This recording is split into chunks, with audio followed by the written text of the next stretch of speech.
Good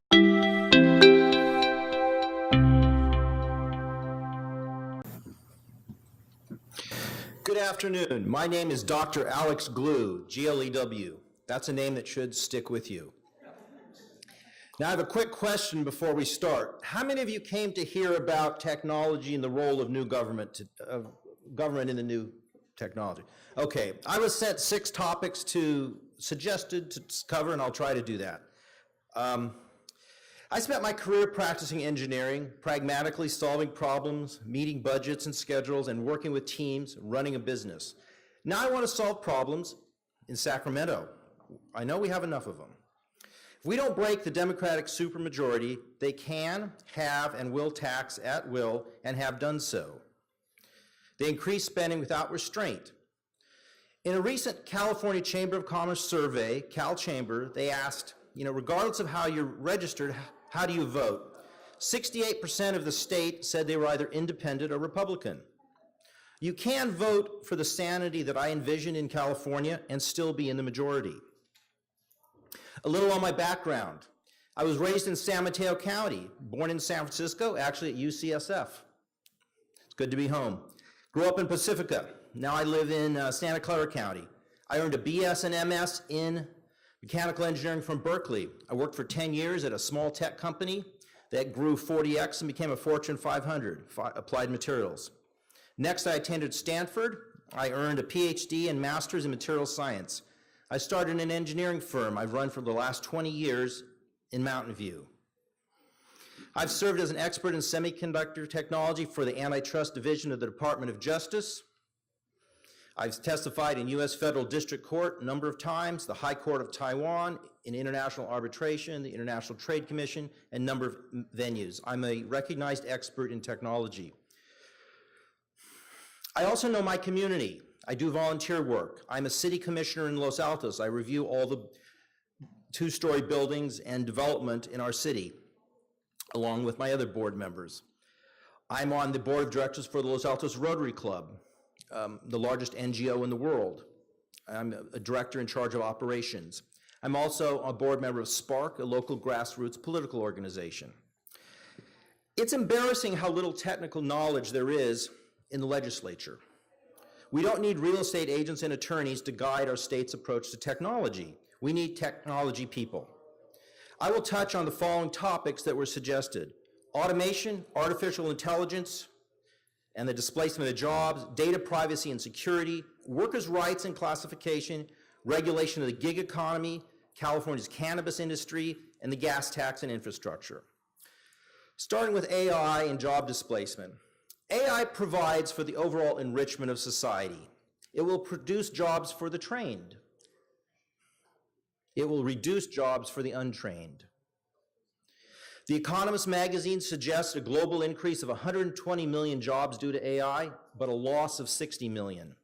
Similarly, just last week, the World Economic Forum predicted that over the next 4 years, AI will generate twice as many jobs as it eliminates.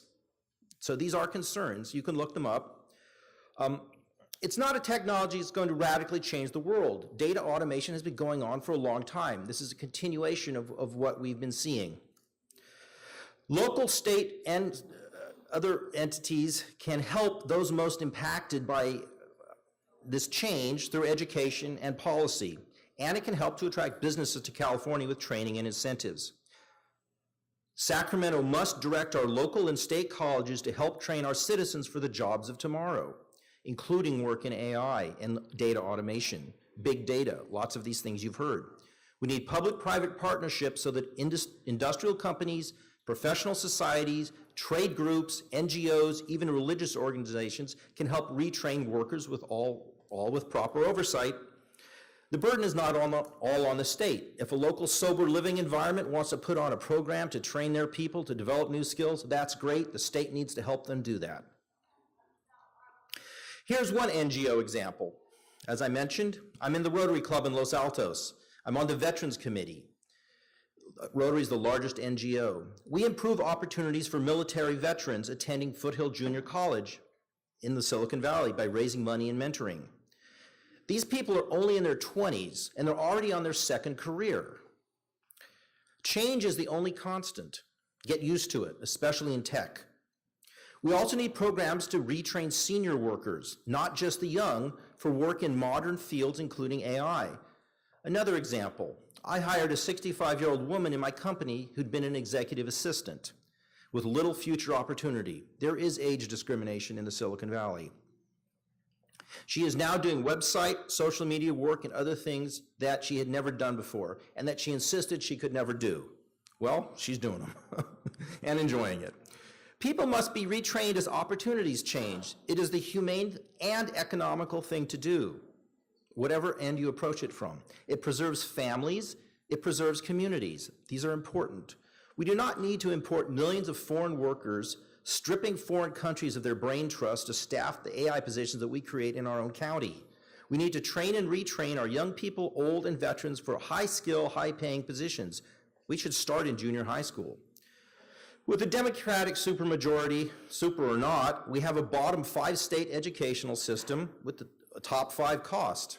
I don't see them doing anything to train people for the new economy, but we need to do it. Next, cybersecurity.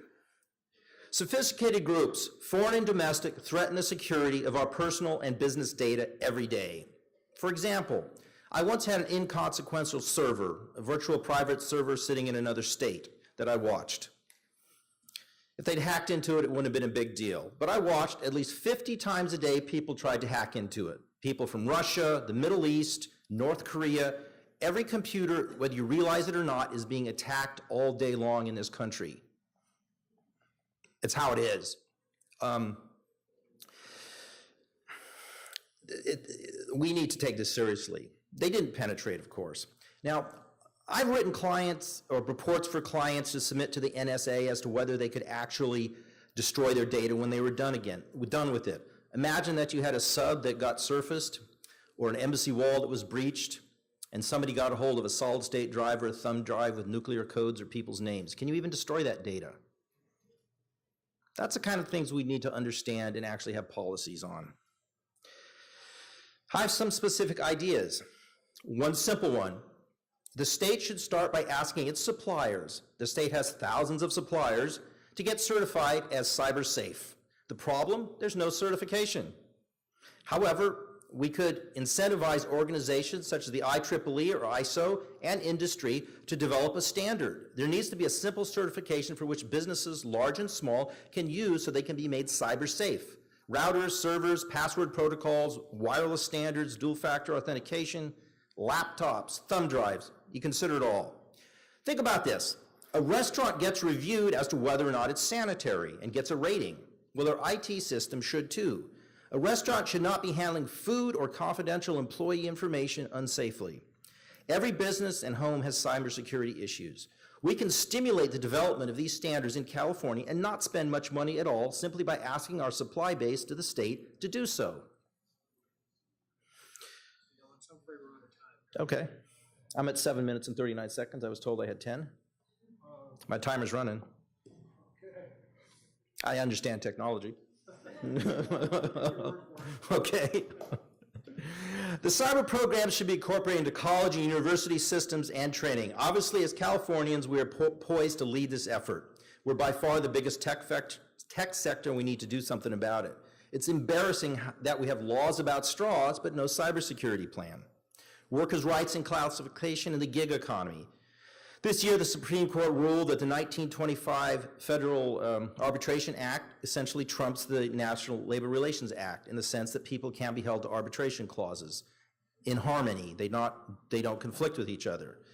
People who are not independent and are truly employees should be treated as employees. They shouldn't be denied health care and whatever benefits they need. On the other hand, people that are truly independent should not be treated as employees.